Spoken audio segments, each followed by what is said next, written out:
안녕하세요. 복일교회 이명기 목사입니다. 오늘은 마태복음 13장 묵상입니다. 13장은 7가지 천국 비유가 모여 있습니다.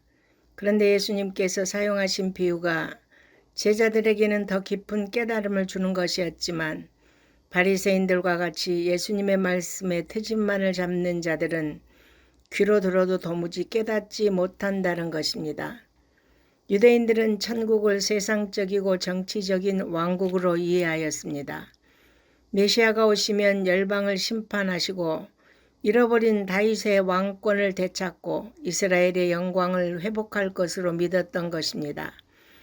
그러므로 메시아와 그의 왕국을 편협한 이기주의의 차원에서만 생각했던 유대인들은 초라한 모습으로 오시고 죄인들과 함께 하시는 예수님을 메시아로 받아들일 수 없었습니다. 이러한 이해를 배경으로 먼저 씨 뿌리는 비유는 천국이 각 개인의 복음에 대한 반응에 따라 임하는 것으로 나타냅니다. 4가지 밭은 4가지 마음을 가리킵니다. 예수님은 인류를 깨닫지 못하는 자, 깨닫기만 하는 자, 깨닫고 열매를 맺는 자로 구분하시고 예수님의 제자라면 깨닫기만 할 것이 아니라 깨닫고 열매를 맺어야 한다고 강조하십니다. 씨앗이 아무리 좋아도 밭이 나쁘면 좋은 결실을 기대할 수 없습니다.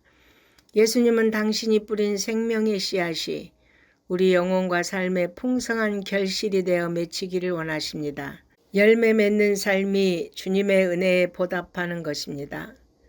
가라지 비유는 천국의 백성들이 하나님의 추수 때까지, 즉 세상 끝날까지는 세상 사람들과 함께 섞여 살게 되지만 종말의 때에는 알곡과 가라지를 분리할 것이라는 말씀입니다. 이 세상은 선과 악이 공존합니다. 교회 내에도 참신자와 거짓신자가 공존합니다. 주님이 재림하시면 세상보다 먼저 교회부터 심판하실 것입니다. 알곡 성도들을 거두어 천국 곳간에 모아들이기 위해서입니다. 그러므로 그리스도인은 의인이 되고 악인이 되지 말아야 하며 예수님의 법을 행하는 자가 되고 불법을 행하는 자가 되어서는 안 된다는 것을 잊지 말아야 합니다.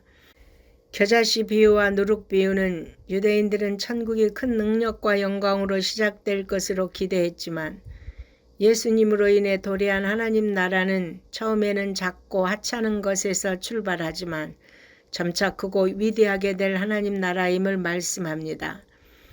주님이 심으신 천국 복음은 팔레스틴이라는 지구촌의 한 구석에서 시작되었지만 오늘날 기독교는 온 세상에 복음이 전해지지 않는 나라가 없게 되었습니다.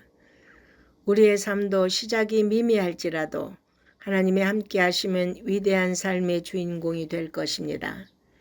다음으로 감추인 보화와 값진 진주는 모두 천국의 귀중성을 교훈하고 있습니다.